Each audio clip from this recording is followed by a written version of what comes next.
اعوذ باللہ من الشیطان الرجیم بسم اللہ الرحمن الرحیم السلام علیکم ورحمۃ اللہ وبرکاتہ۔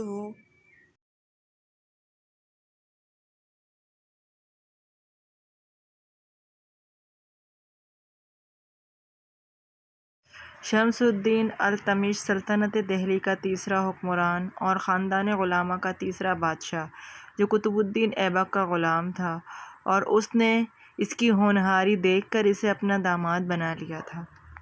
فتوحات 1211 ہجری میں قطب الدین ایبک کے نااہل بیٹے آرام شاہ کو تخت سے اتار کر خود التمش حکمران بن گیا۔ اس وقت وہ بہار کا صوبے دار تھا۔ تخت نشین ہوتے ہی اس نے صوبے داروں کی سرکوبی کرنی پڑی، جو خود مختار بن بیٹھے تھے۔ خطہ پنجاب اور غزنی میں تاج الدین، سندھ میں ناصر الدین قباچہ اور بنگال میں خلجیوں نے سر اٹھایا۔ اس نے سب کو مطیع کیا۔ 1226 سے 1234 تک کے درمیانی مدت میں راجپوتوں سے جنگ کر کے رنتھمبور، منڈو، گوالیار اور اجین فتح کیے۔ 1221 میں منگول سردار چنگیز خان، خوارزم شاہی سلطنت کے بادشاہ جلال الدین خوارزم کا تعاقب کرتے ہوئے دریائے سندھ تک آ پہنچا۔ یعنی جب وہ دریائے سندھ پر پہنچا تو اس نے سب سے پہلے التمش سے مدد مانگی، پناہ چاہی، لیکن التمش نے صاف انکار کر دیا، اور اس کے نتیجے میں دریا سے پہلے تمام علاقے برباد کر کے واپس چلا گیا، اور ہندوستان اس خوفناک آفت سے بچ گیا۔ یعنی جب اس نے مدد مانگی تو ظاہر چنگیز خان سے تو واقف ہی تھا التمش، تو اگر وہ خوارزم کو پناہ دے دیتا تو سلطنت نیست و نابود ہو جاتی، تو اس نے پناہ دینے سے انکار کر دیا۔ ٹھیک ہے، آپ ہمیں یہ بتائیے کہ تاریخ اپنے آپ کو دہراتی ہے، تو یہ کہانی ہمیں کس بات کی یاد دلاتی ہے؟ دوبارہ پاکستان میں بھی ایسا ہوا ہے؟ تو اگر آپ کو پتہ ہے ہمیں کمنٹ باکس میں ضرور بتائیے گا۔ تعمیرات: التمش نے قطب مینار اور قوۃ الاسلام مسجد کو مکمل کرایا، جنہیں قطب الدین ایبک اپنی زندگی میں نامکمل چھوڑ گیا تھا۔ یہ خواجہ قطب الدین بختیار خاکی کا مقبرہ ہے، اسے بھی التمش نے ہی تعمیر کروایا تھا۔ مسجد یاقوت الاسلام، جسے قطب الدین ایبک ادھورا چھوڑ گئے تھے، اس کو التمش نے ہی مکمل کروایا۔ اس کی تصویر آپ اسکرین پر دیکھ سکتے ہیں۔ اس نے بدایوں میں ایک جامع مسجد بنوائی اور اجمیر میں ایک شاندار مسجد کی تعمیر کروائی تھی، جس کی دیواروں کو قرآنی آیات سے سجایا گیا تھا۔ یہ مسجد آج بھی موجود ہے اور مسجد ڈھائی دن کا جھونپڑا کے نام سے یاد کی جاتی ہے۔ اس نے ناگور میں ایک گیٹ بنوایا تھا۔ امرائے چہلگانی: التمش نے اپنے 40 غلام سرداروں کا ایک گروہ بنایا تھا، جسے ترکان چہلگانی کا نام دیا گیا ہے۔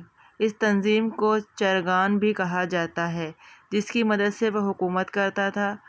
اس عہد میں ہندوستان کی سرحد سندھ سے بنگال تک پھیلی ہوئی تھی۔ اس دور کے راجدھانی لاہور سے دہلی باقاعدہ طور پر منتقل کی گئی۔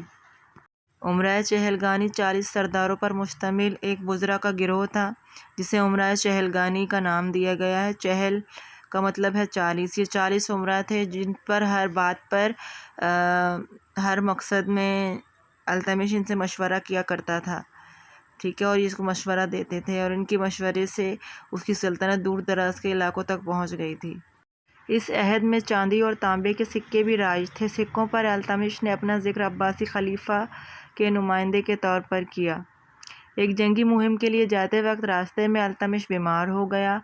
آخر کار اپریل 1236 میں اس کی موت ہو گئی۔ التمش پہلا سلطان تھا جس نے دوابہ کی اقتصادی اہمیت کو سمجھا تھا اور اس کو بہتر بنانے کے لیے کام کیا تھا۔